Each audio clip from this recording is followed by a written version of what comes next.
Muito bem, vamos então nesta manhã de terça-feira iniciar o nosso culto. Cada um vai chegando, vai se acomodando, a sua mente vai se aquietando, você vai querendo que a sua mente se aquiete, querendo falar com Deus, receber e ouvir Deus falando.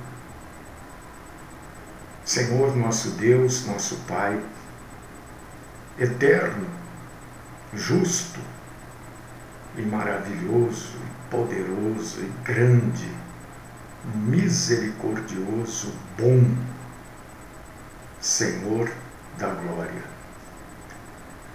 Graças nós te damos por mais um dia, graças nós te damos porque podemos estar na tua santa presença, graças nós te damos porque o Senhor nos recebe, apesar das nossas faltas, pecados, fraquezas,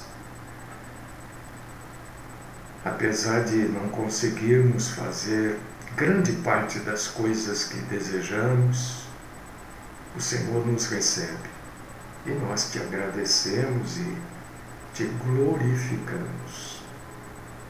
Bendito Deus, amado Pai. Chegamos aqui com um único propósito: adorar o Senhor, prestar ao Senhor um culto verdadeiro, não cópia de culto, mas um culto em espírito e em verdade, do jeito que o Senhor quer ser cultuado. Recebe-nos, Senhor, na tua presença. Aquieta as nossas mentes, as nossas almas, aquieta os nossos corações. Ajuda-nos a nos concentrarmos neste tempo exclusivamente na tua palavra. Fala conosco, afasta de nós, do nosso ambiente, Senhor, a mentira. Esta é a minha oração, por mim, pelos meus irmãos e irmãs, no nome poderosíssimo, sagrado, do Cristo Jesus, nosso Salvador. Amém.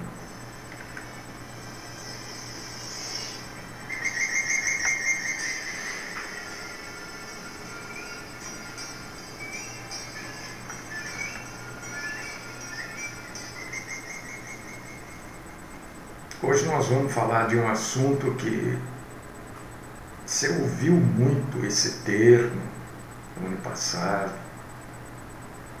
E eu fiz questão de não falar sobre isso na época em que esse termo era muito usado, para não causar nenhum tipo de comparação, é claro. Nada, meu Deus, que isso, né? Mas é que as pessoas falam, viu, Marília? Falam tanta bobagem, viu? Tanta, né? As pessoas inventam tanta coisa.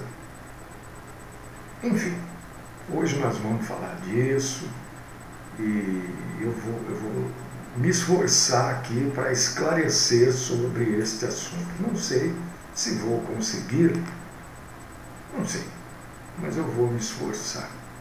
Então, até que eu tomo o último golinho de café aqui, eu peço para você abrir a sua Bíblia lá no Velho Testamento.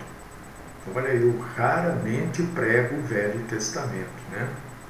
Mas este assunto aqui este termo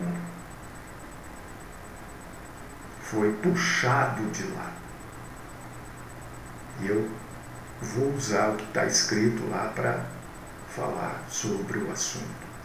1 Samuel, capítulo 15, versículos 2 e 3. 1 Samuel, capítulo 15, versículos 2 e 3.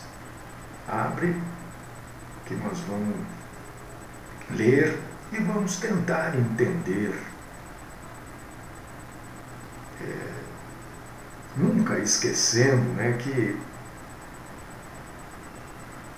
a mente de Deus é uma mente perfeita e nós somos seres imperfeitos. Quando eu digo para vocês, irmãos, cristianismo não pode ser vivido na emoção. Cristianismo com emoção não dá certo. E hoje a gente vai ver aqui mais uma vez que não dá certo, porque a gente vai começar a pôr a emoção na frente e não vamos entender absolutamente nada da grandeza de Deus. Deixa eu tomar um café e vamos entrar no assunto. Pronto. Hoje nós vamos falar de genocídio. Você ouviu aí, Muitas pessoas usando este termo no ano passado. Tal pessoa é genocida. Umas coisas. Bom, não vamos nos aprofundar nisso, mas vamos ficar naquilo que é importante. Quando a pessoa fica falando muito a mesma coisa, e eu vejo que a pessoa está errada, ou nem sabe o que está falando, eu logo pergunto para ela assim, o que quer dizer isso que você está falando? O que é um genocídio? Você sabe o que quer dizer? Porque a maioria das pessoas falam as coisas sem saber o que quer dizer. Então, ela ouve alguém falando e sai falando aquilo. Achou bonito, Achou interessante, uma forma de protesto, sei lá. E aí a pessoa sai falando também. E aí muita gente começa a falar, mas a maioria nem sabe o que quer dizer genocídio. Genocida é quem pratica o genocídio, Por causa disso que eu escolhi 1 Samuel, capítulo 15, versículos 2 e 3. Genocídio é a destruição de um grupo étnico ou religioso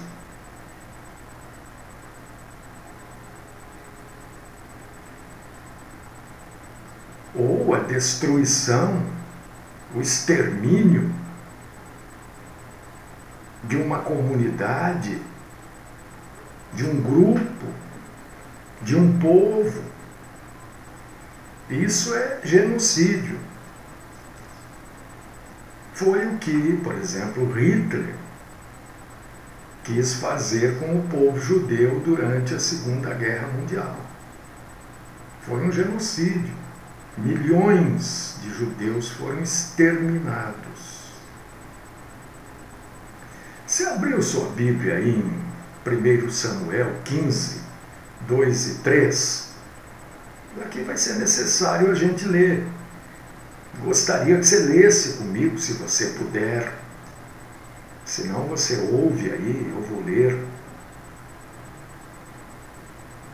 Deus comandou a Saul e aos israelitas: assim diz o Senhor dos Exércitos: castigarei Amaleque pelo que fez a Israel. Ter-se-á oposto a Israel no caminho quando este subia do Egito. Vai, pois, agora e fere a Amaleque e destrói totalmente a tudo o que tiver, e nada lhe poupes.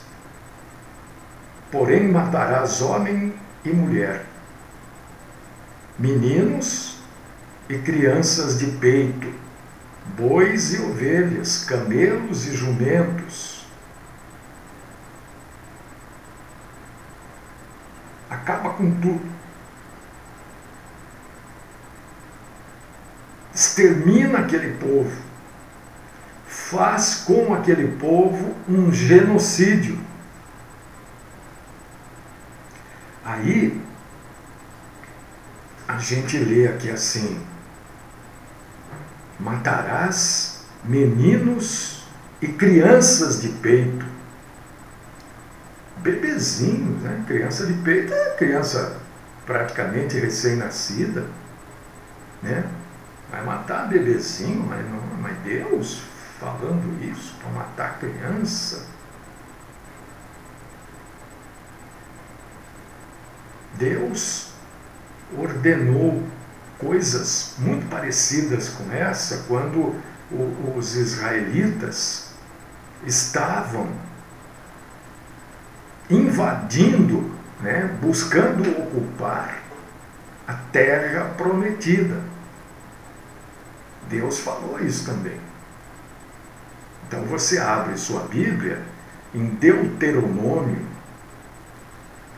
capítulo 2, versículo 34.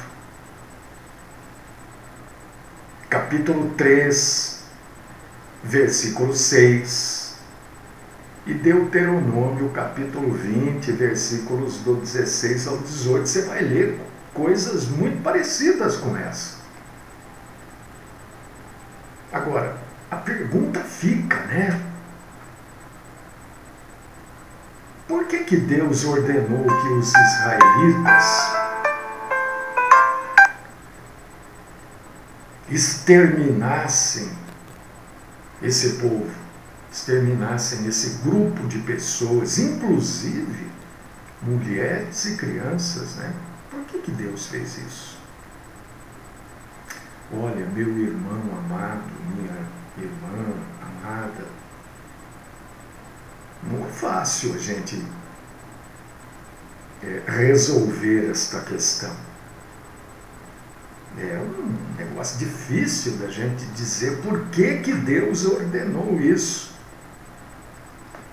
Por que não é fácil para nós? Porque a gente sempre vai querer colocar a questão emocional na frente de tudo. Matar a criancinha.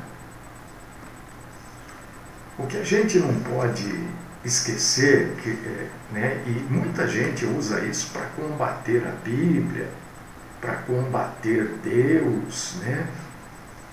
Para dizer que Deus é esse que manda matar a criança, não é? Você já deve ter ouvido, eu já ouvi isso. E recentemente ouvi. Que Deus é esse que manda matar a criança? Bom, primeiro a gente precisa entender o seguinte: Deus é soberano, Deus é infinito e Deus é eterno. Nós confiamos totalmente que Deus é justo, não é isso? A gente não confia. Quantas vezes a gente vê pessoas pedindo justiça, dizendo assim: a justiça dos homens é falha, né? Mas a justiça de Deus não. Não é? A gente não ouve isso. E eu já falei para vocês que a justiça de Deus já foi executada em Cristo Jesus também, já falei. Quando a gente olha para esse tipo de questão, por que Deus mandou fazer isto? A gente precisa antes de querer responder isso, de querer trazer à luz algo que a gente aceite como verdade, a gente precisa ter em mente que os caminhos de Deus, a própria Bíblia diz isso, que os caminhos de Deus e os pensamentos de Deus são mais altos do que os nossos pensamentos. Está lá em Isaías, capítulo 55, versículo 9, e também em Romanos, capítulo 11, versículos do 33 ao 36. Para a gente buscar resposta para isso, não é fácil, mas a gente precisa estar disposto a confiar em Deus e a ter fé nele. Senão nós vamos criticar a sabedoria infinita, que é o próprio Deus. Mesmo quando a gente não compreende Deus ou não entende aquilo que Deus faz, nós precisamos ter a absoluta certeza de que aquilo que Deus fez era o correto. E como que eu tenho essa certeza? Eu queria tal coisa, Deus fez diferente. Eu nunca imaginei que Deus fosse fazer esse tipo de coisa. Por quê? Bom, primeiro você precisa entender que Deus é soberano. Mesmo que a gente não entenda, não compreenda, não aceite, a gente precisa confiar em Deus. Por quê? Porque ao contrário de nós, Deus conhece o futuro. A gente conhece o futuro? A gente imagina. Em alguns casos a gente já sabe o que vai acontecer. Por quê? Porque já aconteceu, né? Então vai acontecer. A gente já sabe em alguns casos. Mas nós não conhecemos o futuro.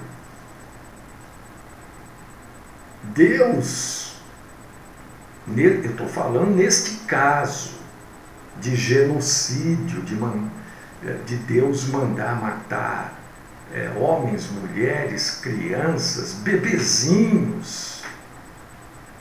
Eu sempre digo para vocês assim, a morte, tem gente que não gosta quando eu falo isso, fala, nossa, mas umas coisas, mas gente, é a vida.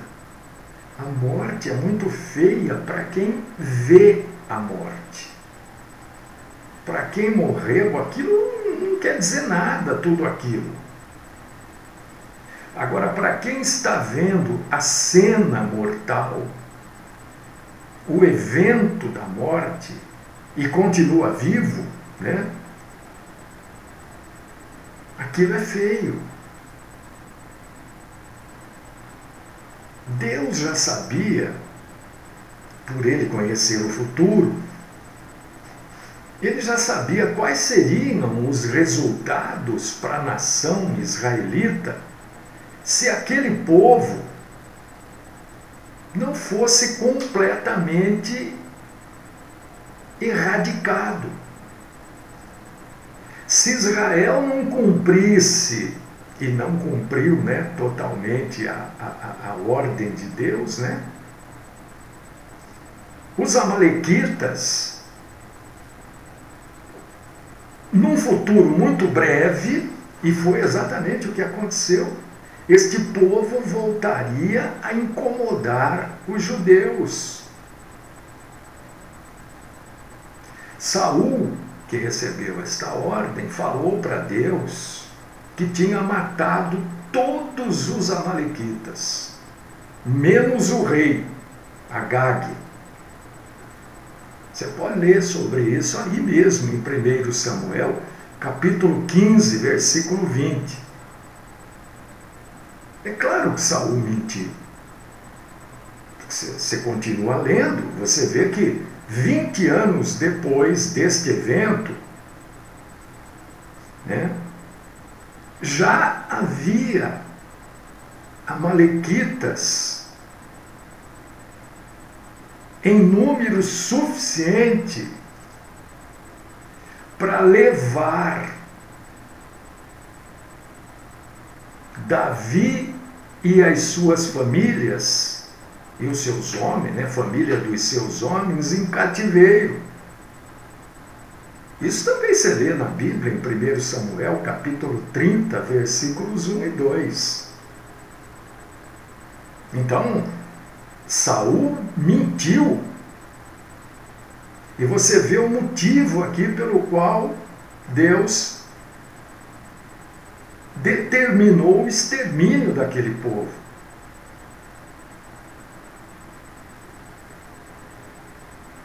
Depois,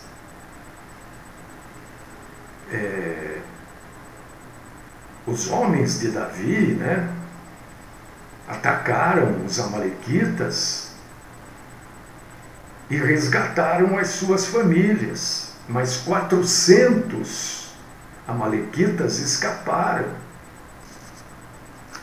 Deus sabe de tudo.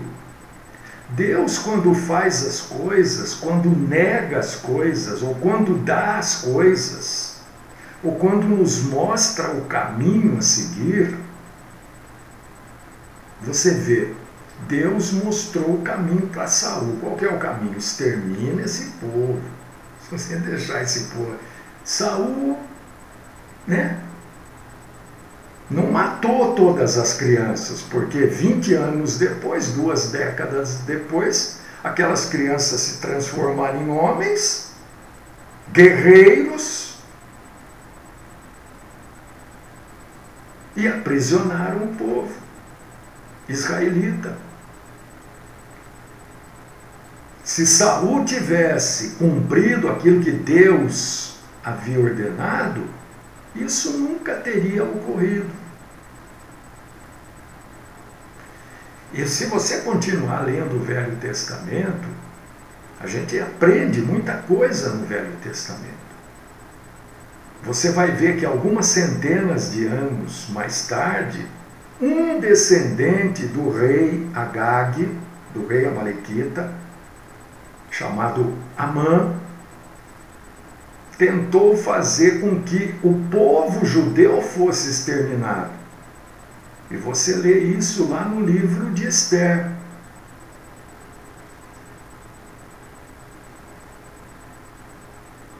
Então essa obediência incompleta de Saul quase resultou na destruição de Israel. E Deus, na sua onisciência, já sabia que isso ia acontecer. Então ele ordenou, antes que isso viesse a acontecer, ele ordenou: acaba com este povo. Acaba. Porque senão depois vocês correm o risco de não suportar a pressão que eles vão fazer em cima de vocês.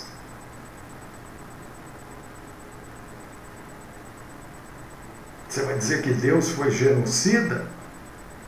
Você tem coragem de pensar em Deus e falar: olha, o Senhor é genocida, o Senhor mandou matar a criança, bebezinho de colo que estava sendo amamentado pela mãe. Deus vai virar para você, ou para qualquer um que, né, e vai falar: olha, eu dou, eu tiro. Eu sou o soberano. Se eu mandei fazer, é para evitar um problema maior. E Deus não mandou fazer isso só com os amalequitas, que foi feito de maneira incompleta, mas Deus também mandou fazer isso com os cananeus.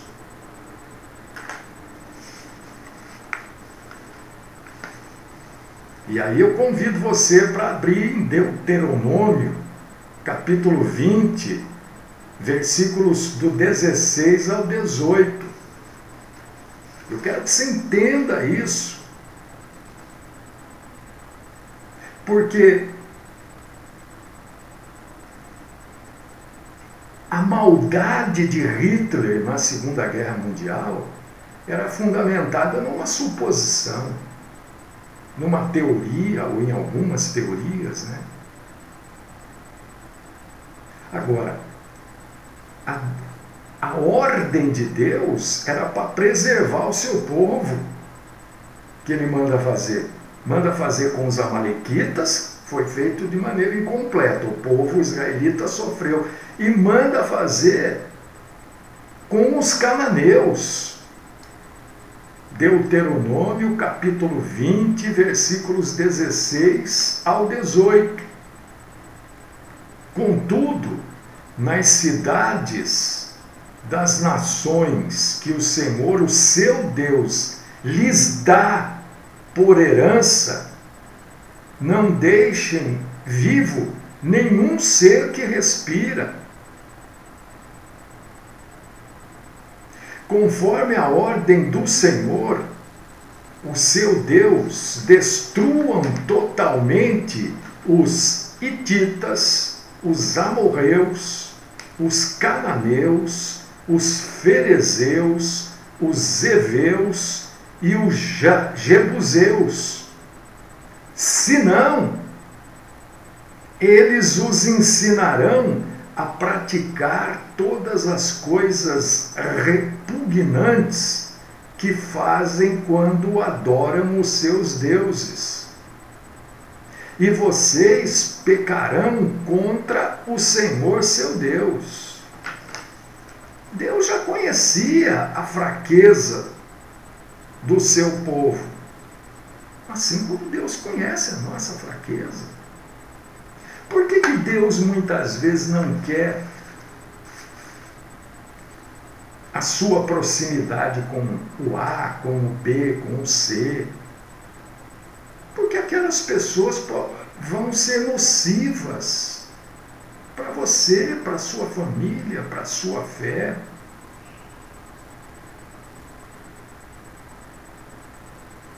E Deus manda aqui exterminar vários grupos étnicos. Né? Não foi, aqui não foi mais só os amalequitas. Foram todo aquele povo que estava na terra prometida. Eles estavam ali, mas aquela terra não era. Aliás, toda a terra é de Deus. O sujeito pode ter a escritura de propriedade. Para Deus isso não vale nada.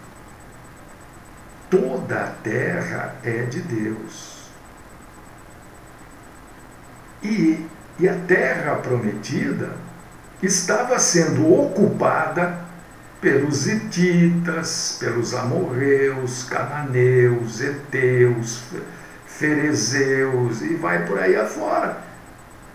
E Deus fala, eles estão lá, mas eles não devem estar lá, porque essa terra aqui eu estou dando para vocês. Então vocês entram lá e acabam com tudo. Mas por quê? E se a gente só expulsar eles? Não. Se vocês expulsarem, eles vão voltar.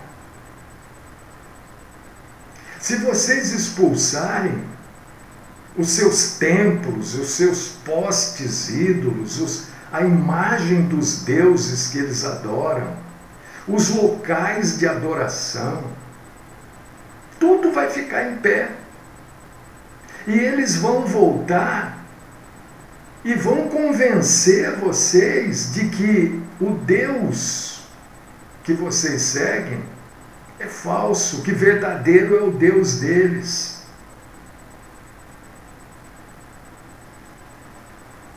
Vocês vão se misturar com eles. O problema não é misturar o homem de uma etnia com a mulher de outra. O problema é que muitas vezes este homem aqui adora um falso Deus e a mulher passa a gostar deste homem e para viver bem com ele vai adorar o Deus dele também. O homem, para viver bem com a mulher, passa a ter práticas abomináveis de Deus, a Deus, para viver bem com aquela mulher. isso que Deus mandou exterminar.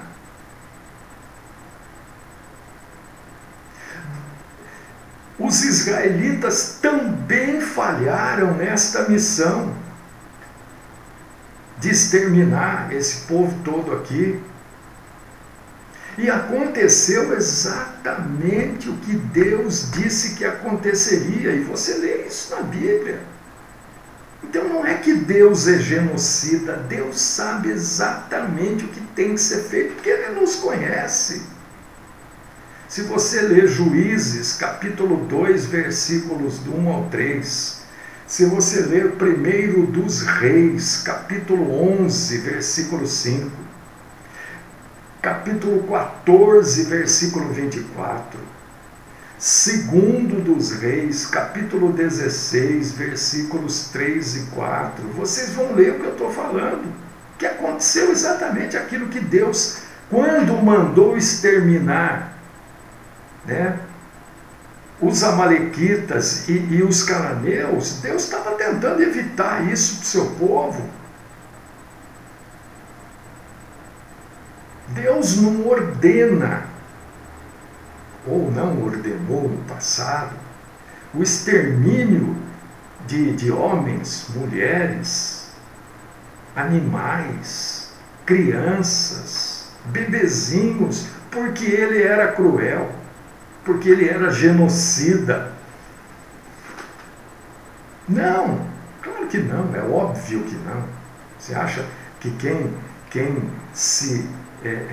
se auto-sacrifica por amor à sua criação não é cruel, não tem como ser cruel.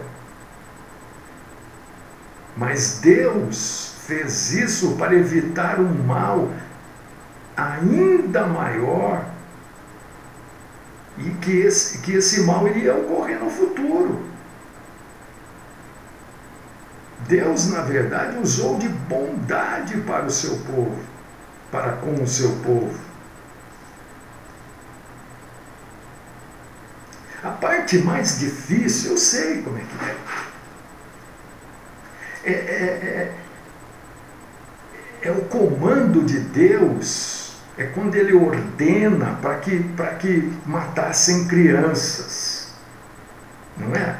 Mas bebê, mas Deus manda matar bebezinho. Mandou. E você acha que Deus foi cruel?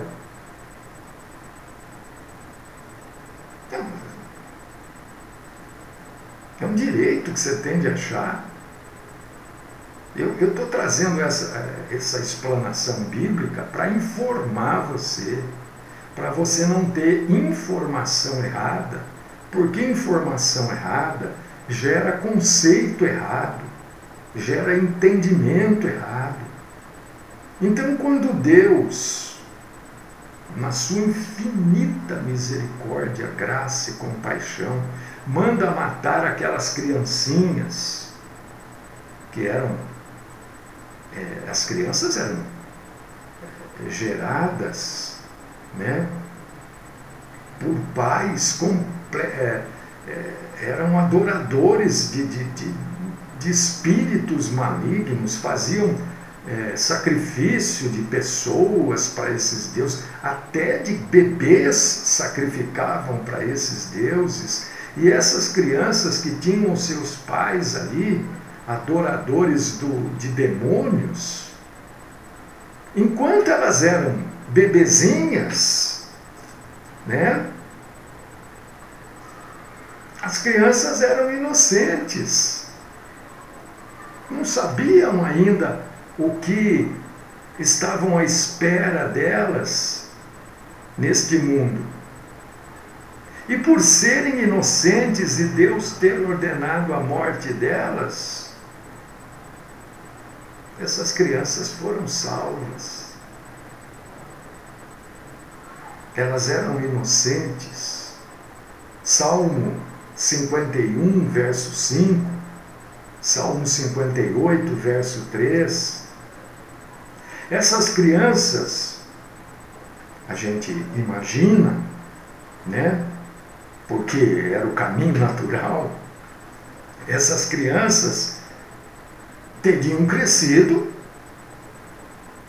que seriam adeptas das religiões e das práticas perversas dos seus pais. E não seriam mais inocentes e seriam condenadas. Quando Deus manda acabar com as vidas das crianças e até bebê que ainda mamava, Deus está, na verdade, permitindo que estas crianças que não faziam parte do seu povo, mas Deus estava permitindo que com a morte dela, elas entrassem no céu. E a Bíblia mesmo nos leva a acreditar que todas as crianças que morreram foram aceitas no céu pela graça e pela misericórdia de Deus. Está vendo por que o cristianismo não pode ser vivido emocionalmente? Dá uma lidinha, meu irmão querido, minha irmã, em 2 Samuel, capítulo 12, versículos 22 e 23. Também leia Marcos, capítulo 10, versículos 14 e 15. Mateus, capítulo 18, versículos 2 e 4. Então,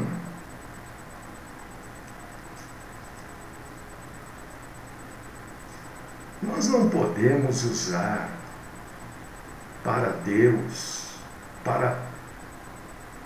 com esse Deus tão bom, tão misericordioso, né, palavras que brotem da nossa ignorância, porque a gente não concorda. Ora, a gente não concorda porque a gente não entende, e a gente não entende porque as coisas de Deus são... A gente luta aqui para entender. Não é todos os dias a gente busca aqui entender tal passagem, tal conceito, por que disso, por que daquilo. Não é fácil entender isso. Por causa disso que eu disse que, para falar deste assunto, o nosso foco deve estar em confiar em Deus, mesmo quando a gente não compreende os caminhos de Deus. Devemos lembrar que o Senhor vê todas as coisas de uma perspectiva eterna. Sempre brinco, né? Como se Deus estivesse sentado aqui. À esquerda está o passado, na frente de Deus está o presente, e à direita de Deus está o futuro. Quer dizer, Deus vê tudo, passado, presente, futuro, como se Ele estivesse olhando aqui em cima dessa mesa. Quando a gente vai tratar desses assuntos assim, a gente já precisa logo, no começo do assunto, deixar claro, né? Que Deus é justo, é reto, é santo, é amoroso, é misericordioso, é gracioso. E esses atributos formidáveis de Deus, né, trabalham juntos no próprio Deus. E podem até, meu irmão, minha irmã, ser um mistério, uma coisa que a gente não entende, não compreende. Para nós pode ser, mas isso não significa, né, que Ele não é tudo isso. Significa que a gente não entende, só isso. Isso não significa, irmão e irmã, de que Deus não seja aquilo que a Bíblia proclama que Ele é. Porque Ele é. Significa que a gente não entende por que Deus fez aquilo. Deus não fez porque Ele é mau, porque Ele é cruel. Não. Os propósitos de Deus são sempre extraordinariamente, infinitamente melhores do que os nossos. A gente não mandaria, né? E No mundo moderno até se abomina determinadas práticas que Deus ordenou no Antigo Testamento. Mas Deus não deixa de ser perfeito porque hoje o mundo abomina determinadas coisas. Deus continua sendo perfeito.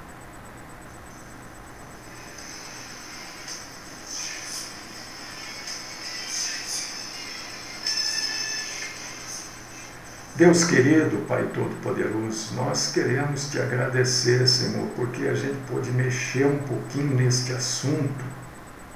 E é um assunto que ainda tem muita coisa para falar, né, Senhor?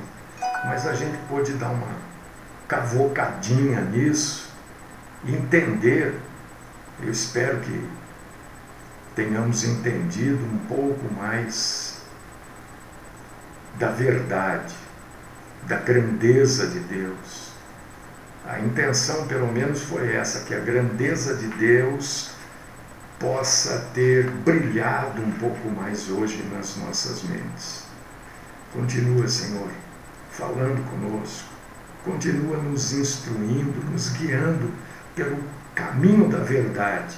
Não importa se todo mundo fala que isso não é verdade. Se a palavra de Deus diz que é verdade, que o Senhor nos dê coragem para ficarmos com a verdade. Continua falando conosco sobre este e outros assuntos. Esta é minha oração no nome do Cristo Jesus.